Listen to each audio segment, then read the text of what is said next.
जय हिंद बच्चों, आप सभी का स्वागत अपने YouTube चैनल केमिस्ट्री आपके #जियो। तो आज हम शुरू करने जा रहे हैं क्लास 12th का जो चैप्टर है केमिकल काइनेटिक्स, उसके नेक्स्ट लेक्चर के बारे में। इससे पहले हमने 2 लेक्चर पढ़ लिया बच्चों, जिसमें हमने बात करी केमिकल काइनेटिक्स क्या होता है, इसमें रेट ऑफ रिएक्शंस क्या होती है और कौन कौन से फैक्टर रेट ऑफ रिएक्शंस को अफेक्ट करते हैं।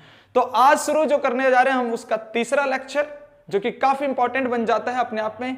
यहां पर बहुत सारे इंपॉर्टेंट क्वेश्चंस निकल के आते हैं नीट और जेईई मेंस, और साथ ही साथ जो है स्टेट बोर्ड में या फिर सीबीएसई बोर्ड और आईसीएसई बोर्ड में भी यहां पर काफी सारे इंपॉर्टेंट क्वेश्चंस निकल के आते हैं।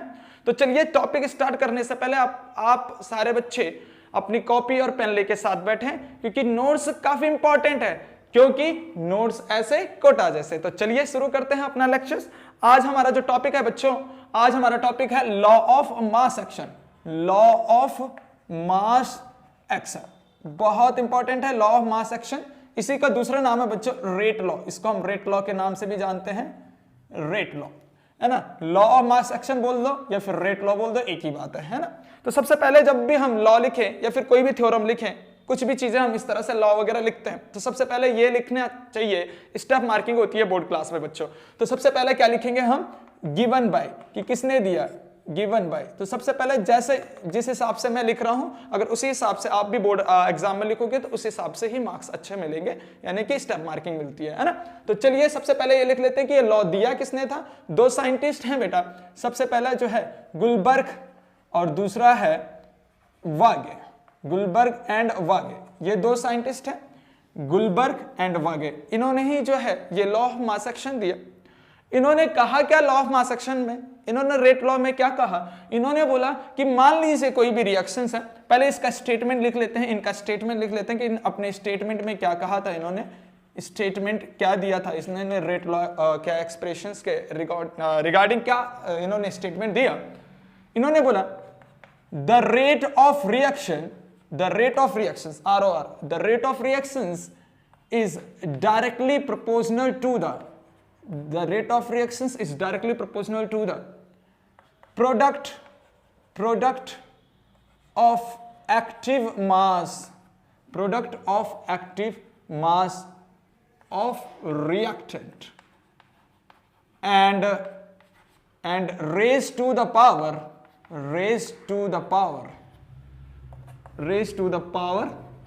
their stoichiometry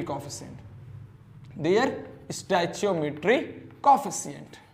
अभी हम इसके बारे में भी जिक्र करेंगे कि क्या होता है स्टैचियोमेट्रिक कोएफिशिएंट, है ना। तो ये इनका स्टेटमेंट था। अपने स्टेटमेंट में इन्होंने जो है 2-3 बातें काफी इंपॉर्टेंट कही है। इन्होंने कही है किसी भी रिएक्शंस की जो रेट है वो डायरेक्टली डिपेंड्स होती है product of active mass of reactant. Reactant का जो प्रोडक्ट कर दें, प्रोडक्ट का मतलब है मल्टीप्लिकेशंस कर दें, तो रिएक्टेंट का जो एक्टिव मास होगा उनका जो मल्टीप्लिकेशंस कर दें, और raise to the power their stoichiometry coefficient, यानी कि साथ ही साथ उनका जो स्टैचियोमेट्री होगा उसको उसके पावर में पहुंचा दिया जाए। कैसे, इसको एक्सप्रेशन से समझते हैं, एक्सप्रेशन से हमें ज्यादा समझ में आएगा बच्चों। इसका स्टेटमेंट क्या था, इसका मैथमेटिकल एक्सप्रेशन देखें तो क्या कहा कि मान लीजिए हमारे पास कोई रिएक्शन है A + B इस तरह से, या फिर +C, ये भी मान लेंगे हमारे पास रिएक्टेंट है रिएक्शंस के, और प्रोडक्ट बन रहा है कुछ भी। प्रोडक्ट से हमें यहां पर कोई लेना देना नहीं है, क्योंकि इन्होंने केवल और केवल रिएक्टेंट का जिक्र करा है, रिएक्टेंट के बारे में इन्होंने डिस्कस करा है।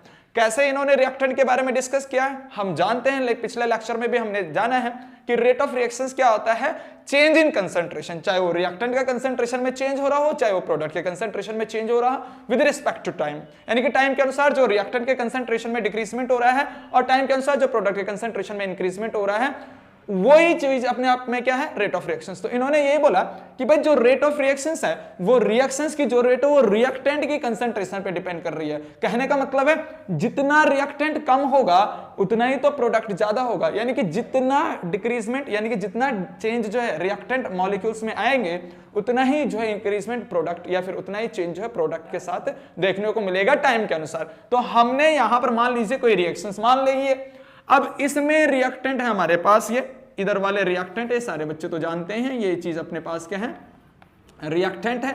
अब इस रिएक्टेंट का मान लीजिए स्टैचियोमेट्री ABC जो है ये रिएक्टेंट है, ए का स्टैचियोमेट्री मान लीजिए M1 है, बी का स्टैचियोमेट्री मान लीजिए M2 है, सी का स्टैचियोमेट्री मान लीजिए M3, है ना। जो भी यहां पर बैलेंसिंग कॉफिशिएंट लगे होते हैं उन्हीं को हम क्या मान रहे हैं, मान लीजिए स्टोइचियोमेट्री M1 M2 M3, है ना। तो अगर मैं यहां पर बात करता हूं, इसको एक्सप्रेस करता हूं, इस स्टेटमेंट को एक्सप्रेस करता हूं, तो इस स्टेटमेंट यही कहता है कि किसी भी रिएक्शंस की जो रेट है, किसी भी रिएक्शंस की जो रेट है वो डायरेक्टली प्रोपोर्शनल होती है उसके रिएक्टेंट के एक्टिव मास के, यानी कि product of reactant. Product of reactant मतलब ए का प्रोडक्ट, यानी कि ए का मल्टीप्लीकेशन, बी का मल्टीप्लीकेशन एंड सी का मल्टीप्लीकेशन, इस तरह से that is product of active mass of A B सी।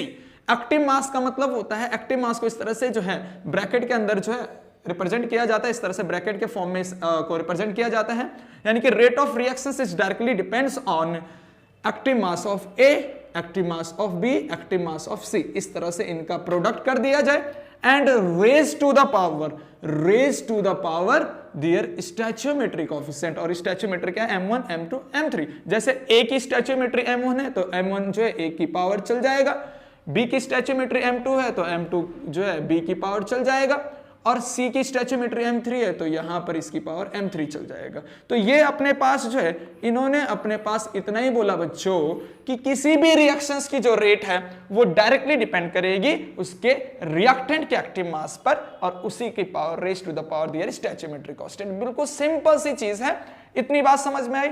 अगर मैं यहां से ये डायरेक्टली प्रोपोर्शनल का साइन को हटाता हूं बच्चों, तो क्या आएगा, यहां पर रेट इज इक्वल टू, यहां पर डायरेक्टली प्रोपोर्शनल को हटा के k कांस्टेंट आता है, और ये हो जाएगा अपने पास a की पावर M1, b की पावर M2, c की पावर M3, इस तरह से, है ना। तो यहां पर जो ये k आया, इस k को हम कहते हैं कांस्टेंट, यानी कि रेट कांस्टेंट कहा जाता है बच्चों इसको, रेट कांस्टेंट। बहुत इंपॉर्टेंट है रेट कांस्टेंट। और ये रेट कांस्टेंट जो है हर 10 डिग्री टेम्परेचर बढ़ाने पे रेट कांस्टेंट दुगुना और तीन गुना हो जाता है, यानी कि डबल हो जाता है या फिर ट्रिपल हो जाता है। तो ध्यान से सुनना इस बात को, तो स्टार करके सारे बच्चों ने लिखना है कि जो हर 10 डिग्री टेम्परेचर राइज, यानी कि every 10 degree centigrade rises temperature, अगर इसको हम इतना बढ़ा दें तो then rate constant becomes double, rate constant becomes double. ये बहुत इंपॉर्टेंट है, इसलिए मैंने स्टार कर दिया है, रेड से भी स्टार कर रखा है, व्हाइट से भी स्टार कर रखा है, कि अगर मान लीजिए हम 10 डिग्री टेम्परेचर को बढ़ाते हैं तो वहां पर रेट कांस्टेंट क्या हो जाएगा, डबल हो जाएगा।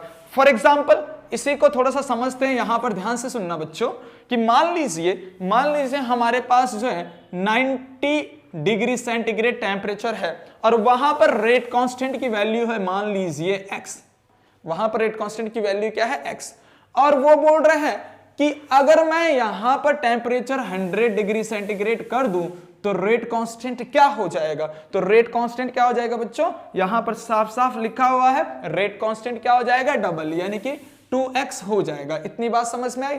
तो अगर रेट कांस्टेंट भी डबल हो गया, तो रेट ऑफ रिएक्शंस भी जो है अपने आप ही में डबल हो जाएगी। तो यहां पर ये भी है कि रेट कांस्टेंट अगर डबल हो रहा है तो rate of reactions also 2 times, है ना, यानी कि डबल हो जाएगी। देन रेट ऑफ रिएक्शन, ये भी काफी इंपॉर्टेंट बात है, then rate of reactions also double. ये भी जो है इंपॉर्टेंट है बेटा, बहुत इंपॉर्टेंट, ठीक है ना। तो आई बात समझ में, यानी कि हर 10 डिग्री टेम्परेचर बढ़ाने पे रेट ऑफ रिएक्शंस, अगर रेट कांस्टेंट 10 डिग्री टेम्परेचर बढ़ाने पे रेट कांस्टेंट डबल हो रहा है तो रेट ऑफ रिएक्शंस भी डबल हो जाएगी, क्योंकि अगर ये 2 लग जाएगा तो ये भी तो बढ़ जाएगा ना, ये भी तो बढ़ जाएगा। तो ये सिंपल सी चीज है। अब इतना तो हमारे पास क्या हो गया, लॉ ऑफ मास एक्शन। अगर इसी तरह से लिखोगे तो आपको जो है नंबर काफी अच्छे मिलने वाले हैं। अब यहां पर काफी इंपॉर्टेंट टॉपिक है, यहां पर 3 टॉपिक के बारे में वो जिक्र करता है। जहां पर रेट ऑफ रिएक्शंस तो हमने पहले समझ लिया है। अब दूसरा टॉपिक यहां पर बात करता हूं वो एक्टिव मास की बच्चों, और दूसरा हमारे पास एक्टिव मास, यानी कि एक्टिव मास जो है, एक्टिव मास को समझ लेते हैं ये क्या चीज है, इंपॉर्टेंट है ये। तो हम सबसे पहले यहां पर जो है एक्टिव मास यानी इंपॉर्टेंट नोट डालते हैं, और इंपॉर्टेंट नोट में जो है हम सबसे पहले बात कर रहे हैं एक्टिव मास के बारे में कि एक्टिव मास क्या होता है, एक्टिव मास। तो तो एक्टिव मास क्या होता है बच्चों? एक्टिव मास बिल्कुल सिंपल सी चीज है। एक्टिव मास अगर देखो, अगर हमारे पास कोई कंपोनेंट, रिएक्टेंट कंपोनेंट अगर लिक्विड फेज में, लिक्विड फेज यानी कि लिक्विड स्टेट या फिर एक्वस लिखा हो, एक्वस है ना, एक्वस लिखा हो या फिर लिक्विड लिखा हो, तो उस कंडीशंस में जो हमारे पास एक्टिव मास होता है वो एक्टिव मास होता है हमारे पास बच्चों मोलैरिटी। मोलैरिटी हमारे पास वहां पर एक्टिव मास होता है। मोलैरिटी बोल सकते हो, कंसंट्रेशन भी बोल सकते हो और साथ ही साथ सॉल्युबिलिटी भी बोल सकते हो। यानी कि मोलैरिटी को ही हम वहां पर क्या लेते हैं? एक्टिव मास लेते हैं। जो भी कंपोनेंट होंगे हमारे पास रिएक्टेंट कंपोनेंट, उनकी मोलैरिटी का हम एक्टिव मास लेंगे, है ना। यानी कि एक्टिव मास क्या होगा? मोलैरिटी होगा। अगर स्टेट क्या होगी? लिक्विड स्टेट होगी या फिर एक्वस मीडियम होगा। और अगर वही मीडियम गैस हो जाए, वही मीडियम गैस हो जाए तो वहां पर एक्टिव मास की जगह पे हमें क्या लेना पड़ता है? Partial pressure. पार्शियल प्रेशर, ये काफी इंपॉर्टेंट बात है बच्चों, ये बहुत इंपॉर्टेंट है, इसको ध्यान से सुन लेना है ना। तो रेट ऑफ रिएक्शंस में जो है एक्टिव मास जो इंपॉर्टेंट यूज किया है, तो वो अपने पास मोलैरिटी कब लेंगे हम? जब लिक्विड स्टेट में रिएक्शंस होगी यानी एक्वस मीडियम में। और दूसरा पार्शियल प्रेशर हम कब लेंगे? जब गैसेस स्टेट में रिएक्शंस हमें देखने को मिलेगी। आई बात समझ में? अब यहां पर दो बातें काफी इंपॉर्टेंट हैं जो हमें बहुत इंपॉर्टेंट ध्यान रखनी पड़ती हैं, क्योंकि वहीं पर बच्चे ज्यादा से ज्यादा जो है गलतियां करते हैं बच्चे। कौन कौन सी बातें हैं? तो उसको हम स्टार करके इस तरह से इंपॉर्टेंट नोट में डाल देते हैं बच्चों। इंपॉर्टेंट नोट करके इस बात को ध्यान से सुनना, ये रेट लॉ के लिए इंपॉर्टेंट है। सबसे पहली बात, जो भी एक्सेस अमाउंट में होगा उसको हम रेट लॉ में नहीं लिखते हैं। यानी कि एक्सेस अमाउंट का जो रिएक्टेंट होगा, excess amount reactant, excess amount reactant, reactant not take in rate law.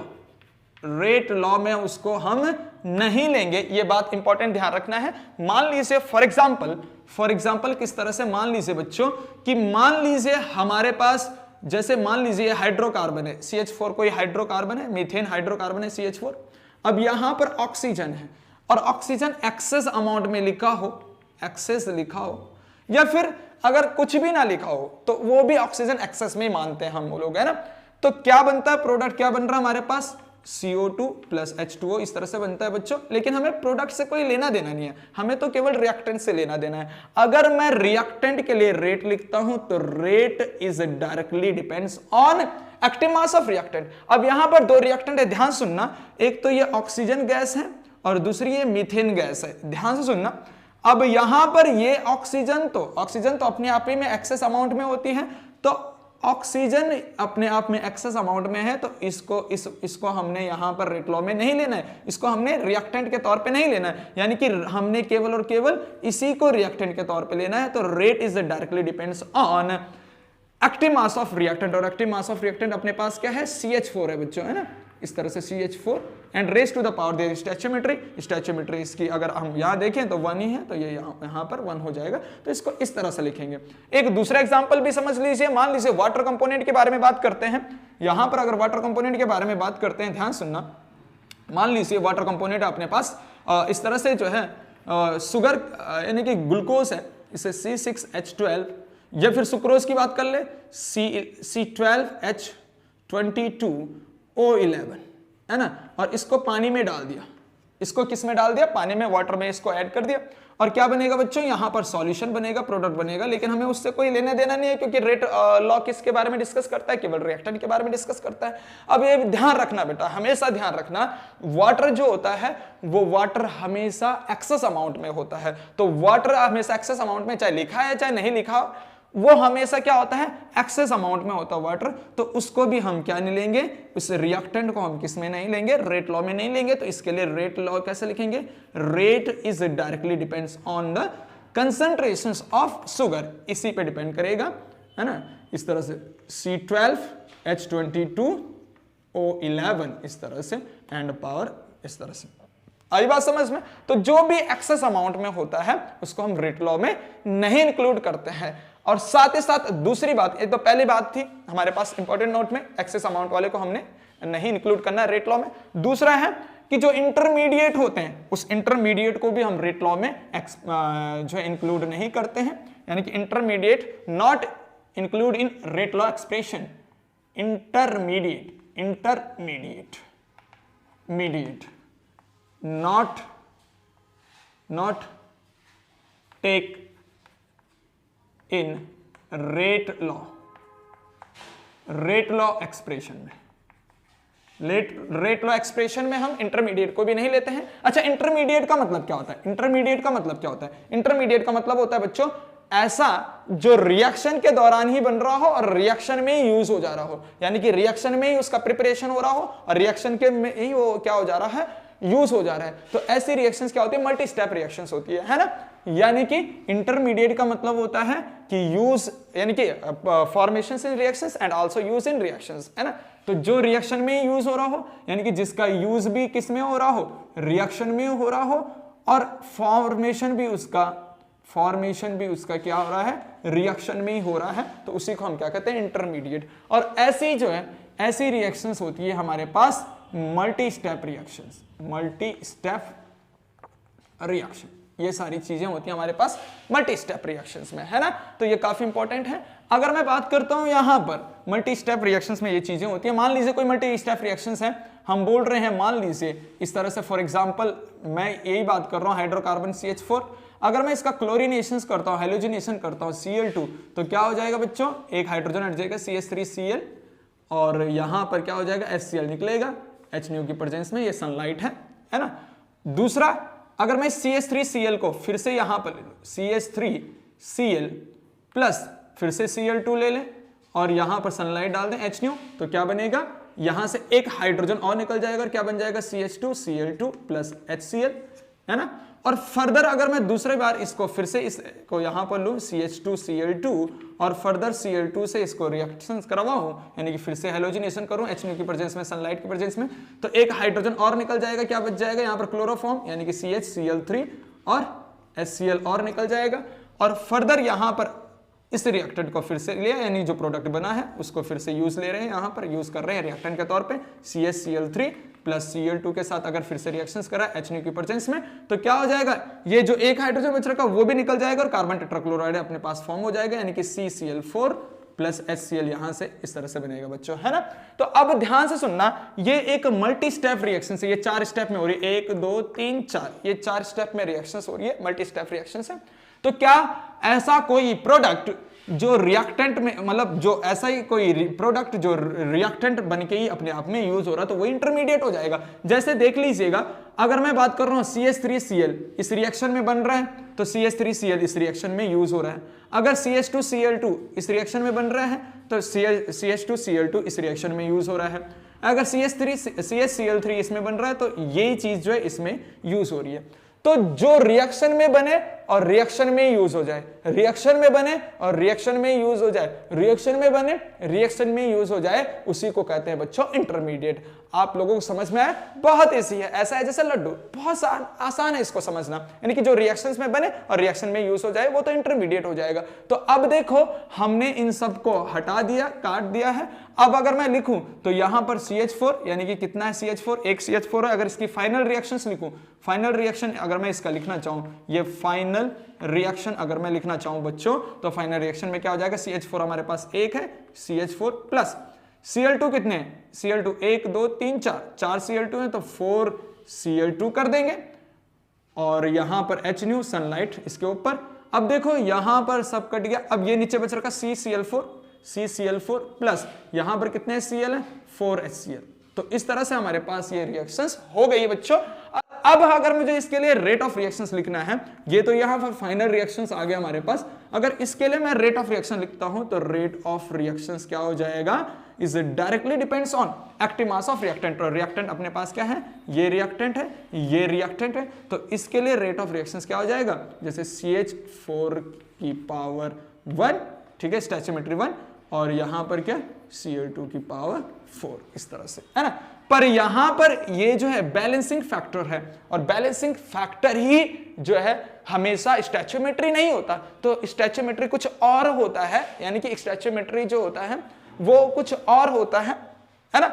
उसको हम जो है आगे डिस्कस कर लेंगे कि यहां पर स्टोइचियोमेट्री पर्टिकुलर क्या होता है। तो इसलिए यहां पर हम जो है 1 और 4 ना लिखते हुए सिंपल इसको x मान लेते हैं और इसको y मान लेते हैं, क्योंकि स्टोइचियोमेट्री हमेशा बैलेंसिंग फैक्टर नहीं होता है, ठीक है, वो अब जब हम आगे वाला लेक्चर पढ़ेंगे तो हमें अच्छे से समझ में आएगा।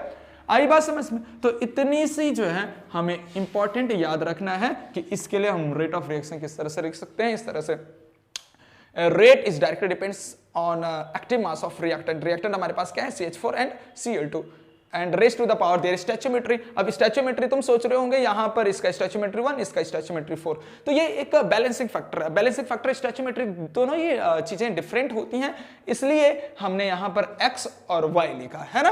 तो इस चीज को हम नेक्स्ट लेक्चर में समझेंगे, पर इतनी बातें समझ में आई हैं तो छाप लीजिए बच्चों। अभी इस पे क्वेश्चंस भी करेंगे तब काफी अच्छे से समझ में आ जाएगा, है ना। तो छाप लीजिए, ये काफी इंपॉर्टेंट क्वेश्चन है बच्चों रेट लॉ का, जहां पर हमारे पास क्वेश्चंस बोल रखा है a reactions is a second order. क्या बोल रहा है, रिएक्शंस क्या है, second order with respect to a reactant, कि किसी रिएक्टेंट के रिगार्डिंग जो है जो रेट है वो क्या है, सेकंड ऑर्डर रिएक्शंस है।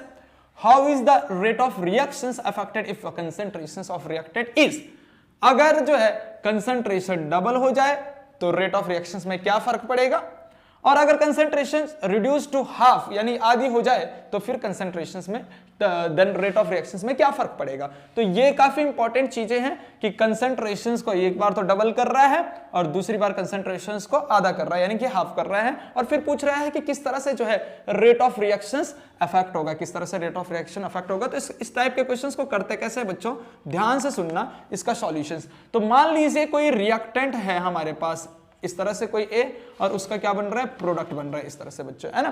तो अब वो बोल रहा है अगर मैं इस रिएक्शंस के लिए रेट लिखना चाहूं तो रेट में क्या लिखूंगा, directly depends on concentrations of A, यानी कि कंसंट्रेशंस ऑफ A का कंसंट्रेशन यानी एक्टिव मास ऑफ A, है ना। और हम एक्टिव मास का मतलब समझते हैं कंसंट्रेशन। अगर कुछ भी हमारे पास गैस फेस, लिक्विड फेस कुछ नहीं दे रखा है तो हमने कंसंट्रेशन ही लेके चलना है बच्चों, है ना।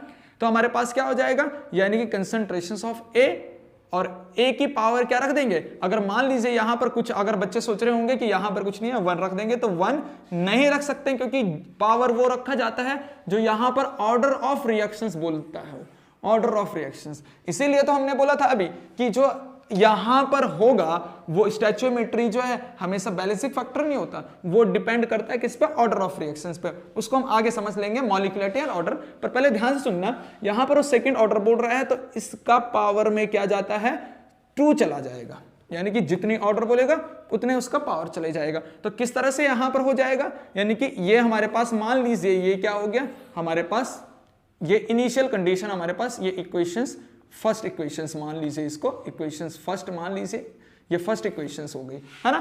तो अब क्या बोल रहा है वो, सबसे पहले बोल रहा है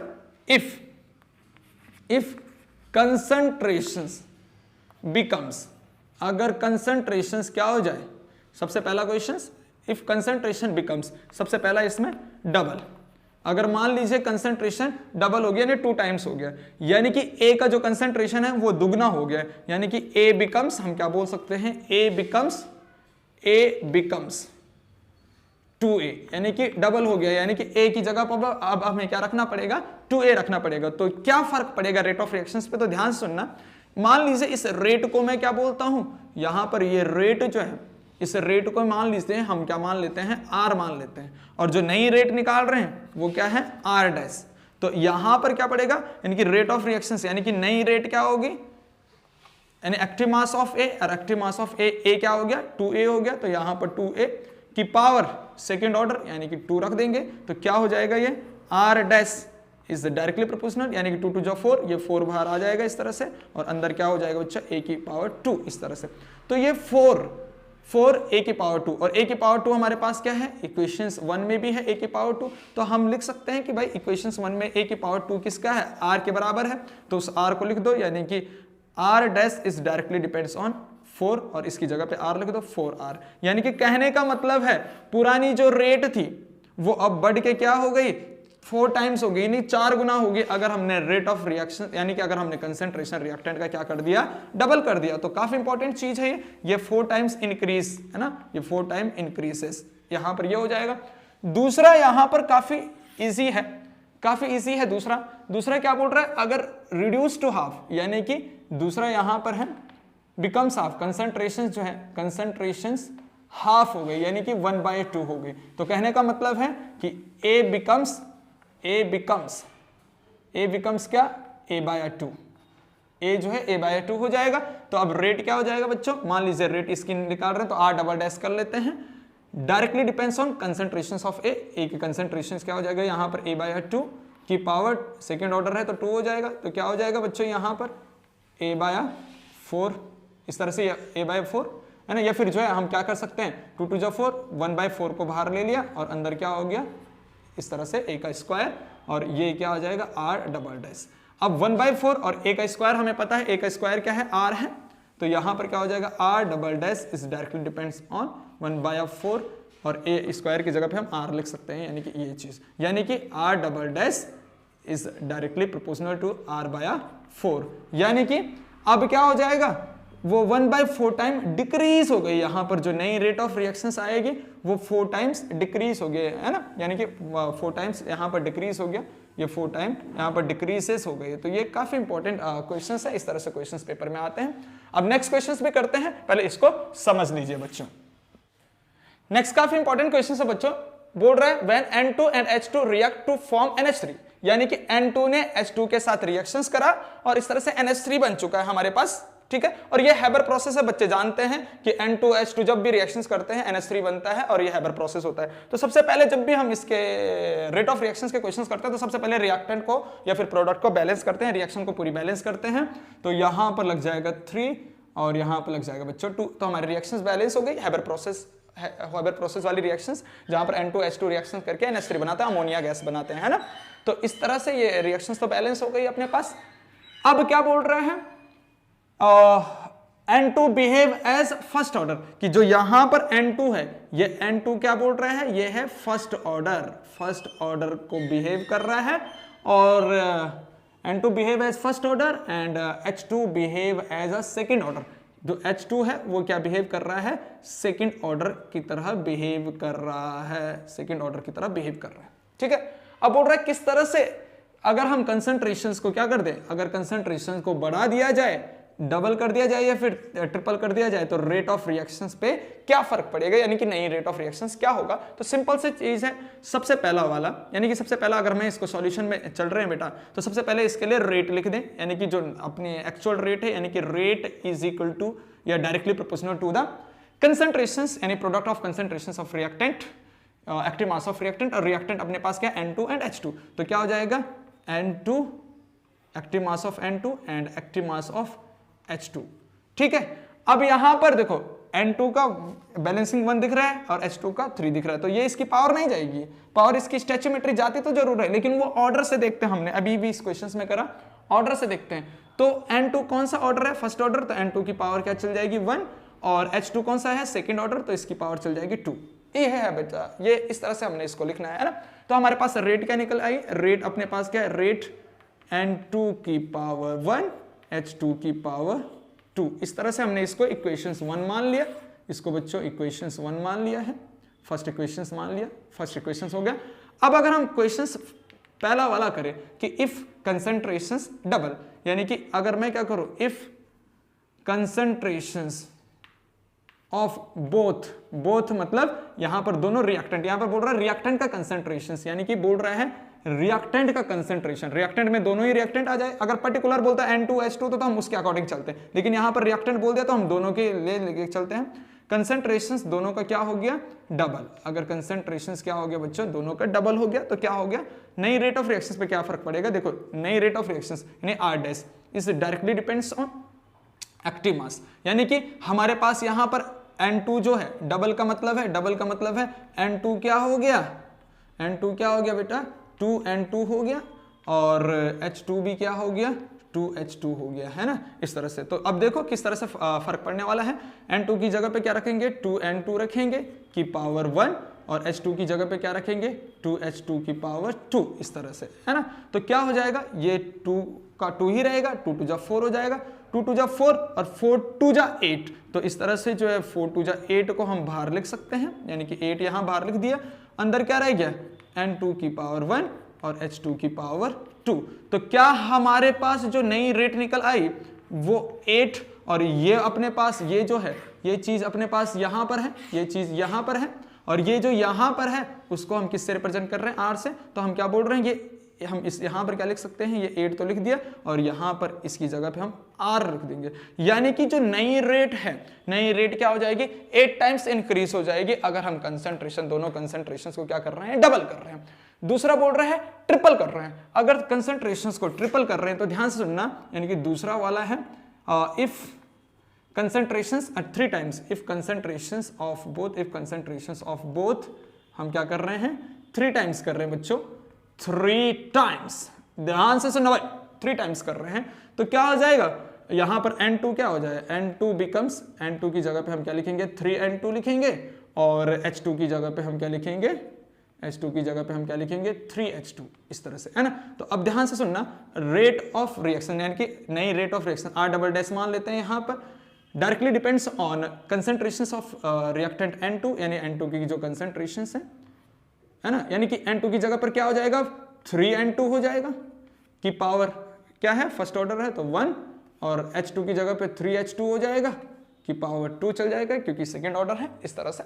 तो अब क्या है, यहां पर देखो 3 3 जा 9, 3 3 जा 9, 9 3 जा 27, तो इस तरह से हम जो है यहाँ पर 27 को लिख सकते हैं, 27 को बाहर लिख दिया 27, और यहाँ अंदर क्या रह जाएगा बच्चों, N2 की पावर 1 और यहाँ H2 की पावर 2, इस तरह से H2 की पावर 2, इस तरह से रह जाएगा। यानी कि हमारे पास यहाँ पर 27 टाइम्स इंक्रीज हो गया, यानी कि नई जो रेट ऑफ रिएक्शंस हो जाएगी, यहाँ पर 27 हमने लिख दिया।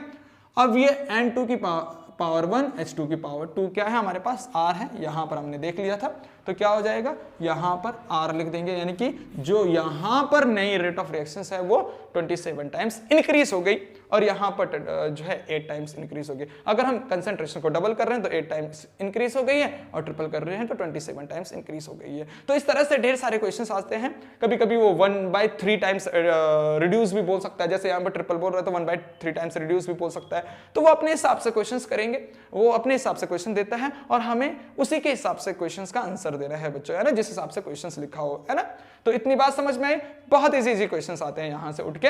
तो जितने भी डाउट होंगे आप मुझे कमेंट सेक्शंस में लिख के देख सकते हो, और मैं आपको जो है पूरा डाउट क्लियर करूंगा। पर इतने अगर हमने अच्छे से पढ़ लिया, सारे बच्चों ने इतना अच्छे से पढ़ लिया, तो देखना कहीं भी बच्चों को जो है डाउट नहीं आने वाला है। तो छाप लीजिए बच्चों।